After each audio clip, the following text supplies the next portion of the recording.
Sleep is something I struggled with for years, and I mean years. I used to wake up during the night maybe 5, 10, or even more times. I never truly felt rested, and it genuinely affected my mood, my energy, and just how I felt day to day. Recently, though, I made a few tweaks and changes to my nighttime routine. Nothing unrealistic, nothing scary, but it did make a huge difference. And I'm not saying my sleep is perfect, it's not, but the difference has been huge.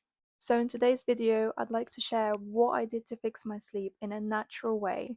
I'll explain the science behind it, and I'll let you know how you can fix your sleep as well. I've always been someone who struggled to stay asleep. Falling asleep hasn't necessarily been the biggest issue. Don't get me wrong, sometimes I will lay there for hours being unable to fall asleep, but the main issue has always been staying asleep the whole night. I would wake up constantly without even knowing why. And when your sleep constantly gets interrupted, you can never really reach that deep rest state. And I feel like I've tried everything that's recommended online, from scrolling less before bed, dimming your lights, reading a book, holding your legs up, and so on and so on. But whilst they may have affected my sleep in a tiny way, they didn't really fix the issue. And I would always scroll and try and find the magic hack that would fix your sleep. And eventually I realized there is no one magic hack. It's about how your body and your nervous system prepare themselves to sleep. One of the biggest changes I made was starting to take magnesium glycinate. I hope it's pronounced glycinate. It supports muscle relaxation, helps regulate your nervous system, and it's linked to the sleep hormone regulation as well. There are different types of magnesium. I'm sure if you search it up, there'll be, I don't know how many different types. But glycinate is most recommended for sleep because it's known to be gentle and calming. When I started taking this magnesium before bed, I noticed something really interesting. I didn't necessarily fall asleep instantly, but I did stay asleep for a lot longer throughout the night. I didn't wake up in the middle of the night anymore, maybe once. I cannot recall the whole night how I could before. And that has been the biggest difference for me. There's a few ways you can take your magnesium. Usually it says you can take it in the morning or in the evening. Personally, I take it half an hour to an hour before I go to bed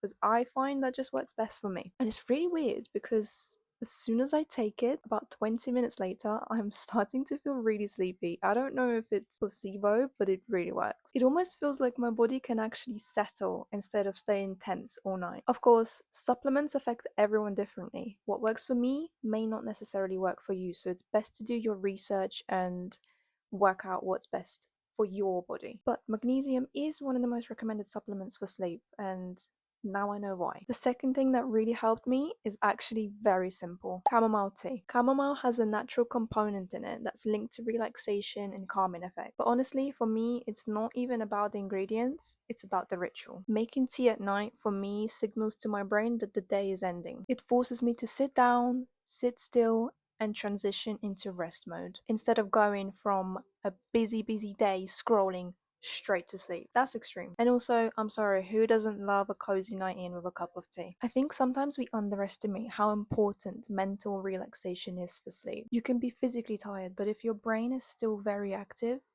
it's going to make it extremely difficult to transition into deep sleep. And that is something I struggled with. I would feel really tired, my eyes would sting, but my brain, it just wouldn't shut down. It would be racing thoughts after racing thoughts. And that is horrible. Drinking chamomile tea has become a part of my calming routine before bed.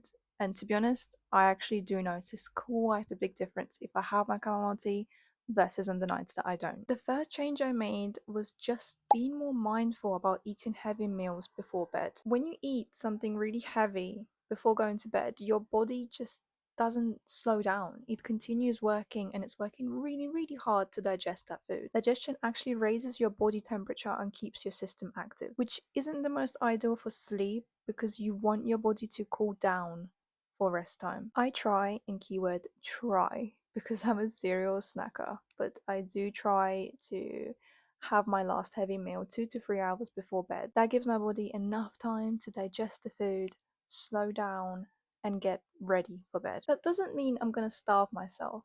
You know, if I get hungry quite late in the evening at let's say 9 p.m., I'll eat something. I just won't make it really heavy.